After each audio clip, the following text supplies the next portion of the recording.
हामीले कतिचोटि रेस्टुरेन्टमा गएर आलुदम खाइरहेका हुन्छौँ, तर त्यो आलुदम हाम्रो घरमा पनि सजिलोसँग बनोस्। नमस्ते साथीहरू, तपाईँहरूलाई स्वागत छ फेरि पनि सजिलो किचन च्यानलमा। र आज हामी आलुदम बनाउने छौँ र घरमा सजिलोसँग बनाउने कोसिस हामी गर्नेछौँ। मलाई आशा छ तपाईँहरूलाई यो भिडियो मनपर्नेछ। यदि भिडियो मन पर्यो भने पक्कै पनि यो भिडियोलाई लाइक, सेयर अनि च्यानललाई सब्सक्राइब गर्नलाई नभुल्नुहोला। र कस्तो तरिकाले आलुदम बनाउने तपाईँहरूलाई बनाएर म देखाउने छु।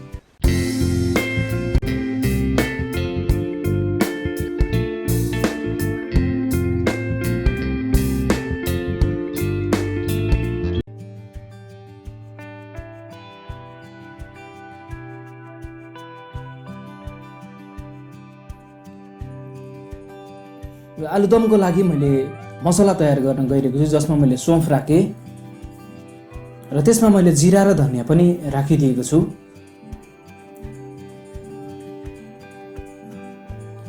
र अलिकति ल्वाङ अनि केही मात्रामा मरिचलाई मैले राखेर यसरी भुटिरहेको छु। र यो आलुदमको लागि यसरी बनाएको मसला एकदमै मिठो बास्ना आउने गर्छ, जसले गर्दाखेरि हाम्रो स्वाद पनि मजाको आउने गर्छ, जसले गर्दा मैले यसरी भुटेर तयार गर्न लागिरहेको छु।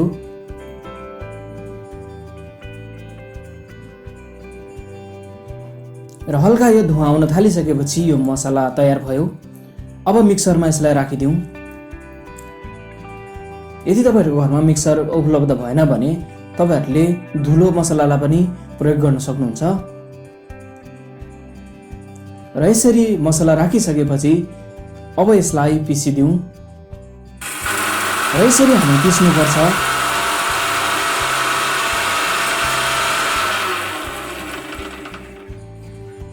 र मैले चाहिँ मसला पिसेर तयार गरेँ र यतिको तयार भएको छ। एकदमै राम्रो प्रकारको मसला, मिठो बास्ना आएको छ।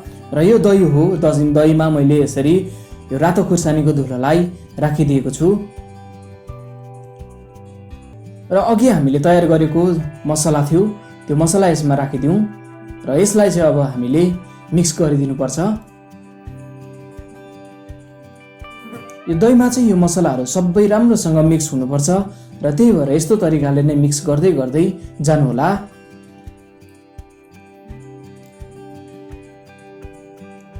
मैले राम्ररी मिक्स गरेर तयार गरेँ। अब यो उसिनेर राखेको आलु र यो आलुलाई मैले फ्राई गर्न गइरहेको छु।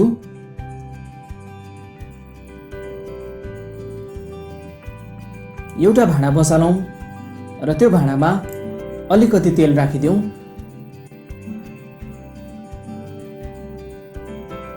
र यो तेल सबैतिर फिजारिएर यो तात्तिनुपर्छ। यसरी यो तेल तात्तिसकेपछि आलु यसमा राखिदिउँ।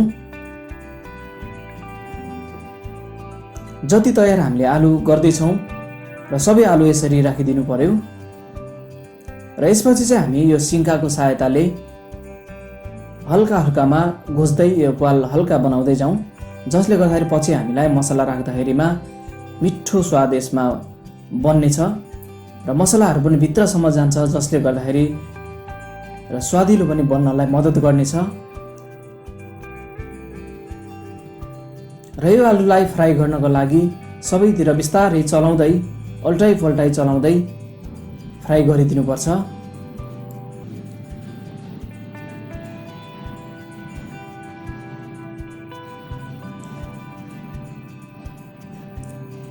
र यसरी फ्राई गरेर राखेपछि आलु लगभग हाम्रो तयार पनि भयो। अब यसको ग्रेभी बनाउनको लागि मैले यसमा तेल राखेको छु। यो तेल चाहिँ मैले तोरीको राखेको छु। तोरीको नै युज गर्नु होला, जसले एकदमै स्वाद बढ्न मद्दत गर्छ। तर तेल चाहिँ एकदमै तात्तिनको लागि धुवा आओस्, तेल चाहिँ मजाले पाक्नुपर्छ। अब यसमा हिङलाई राखिदिउँ। बेसार अलिकति राख्यौँ।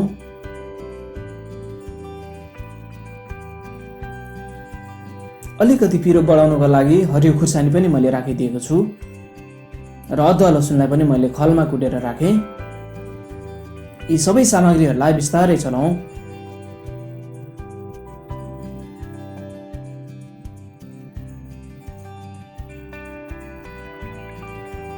र यसरी हल्का मात्रामा रातो हुन थालेपछि हामीले तयार गरेको मसला दहीसँग त्यो सबै यसमा अब राखिदिनुपर्छ। जब हामी दही हाल्छौँ यसलाई कन्टिन्यू रूपमा चलाइदिइराख्नु पर्ने हुन्छ। यदि हामी कन्टिन्यू रूपमा यो दही चलाउँदैनौँ भने यो दही फाट्न पनि सक्छ र त्यो कारणले गर्दाखेरिमा दही राख्दाखेरिमा चाहिँ यसरी चलाउँदै चलाउँदै पकाउँदै जानुपर्ने हुन्छ। र मैले पनि यसरी नै कन्टिन्यू रूपमा चलाइरहेको छु। यो उम्लन थाल्यो, यसमा अब टमाटरलाई राख्यौँ। मैले एउटा मात्रै टमाटर युज गरेको छु र टमाटर राखिसकेपछि नुन पनि राखिदिउँ, जसले गर्दाखेरि टमाटर छिटो पाक्नलाई पनि मद्दत गर्छ।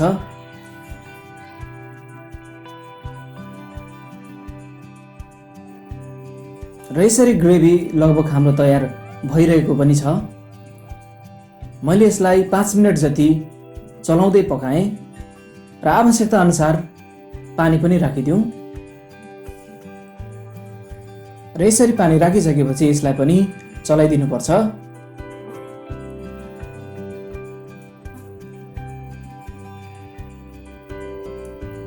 यो ग्रेभी हाम्रो उम्लन थालिसकेको छ। अब चाहिँ हामी यसमा आलुलाई राखिदिन्छौँ। जति आलु आज हामी यो दमको लागि तयार गर्दैछौँ सबै आलु यसमा बिस्तारै राख्दै जाउँ।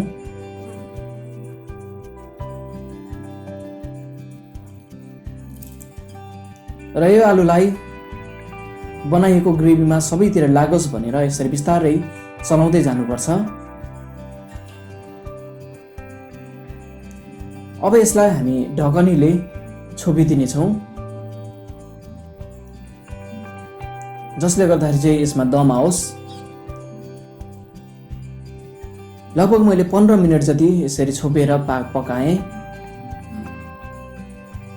हाम्रो ग्रेभी पनि कति मजाले पाकिसकेको छ।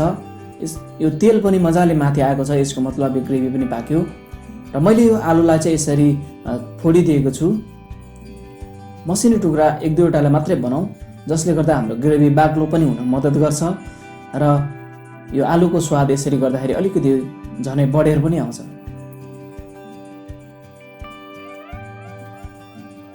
यसरी हामीले आलुलाई मास गरिसकेपछि लगभग हाम्रो यो तयार पनि हुन थालिसकेको छ। र यतिको भएपछि लगभग हाम्रो यो तयार भयो। मैले चाहिँ यसमा अब निकाल्न थालिरहेको छु। आलुदम कति सजिलोसँग पाकिसकेको छ। एकदमै मिठो बन्छ, स्वादिलो बन्छ। घरमा सजिलोसँग पनि रेस्टुरेन्ट जस्तै आलुदम पक्कै पनि बन्नेछ।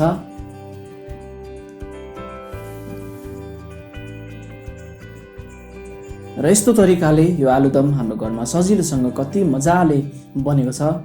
यदि तपाईहरुलाई आजको यो आलुदमको रेसिपी मन पर्यो भने पक्कै पनि यो भिडियोलाई लाइक, शेयर, च्यानललाई सब्स्क्राइब गर्नुहोला र यसरी नै बनाएर आफ्नो अनुभव सजिलो किचन च्यानलसँग पक्कै पनि शेयर गर्नलाई नभुल्नुहोला। मिठो तरिकाको आलुदमको रेसिपी आजको लागि तयार पनि भयो। स्वादिलो आलुको दम र यसरी तयार पनि हुन्छ।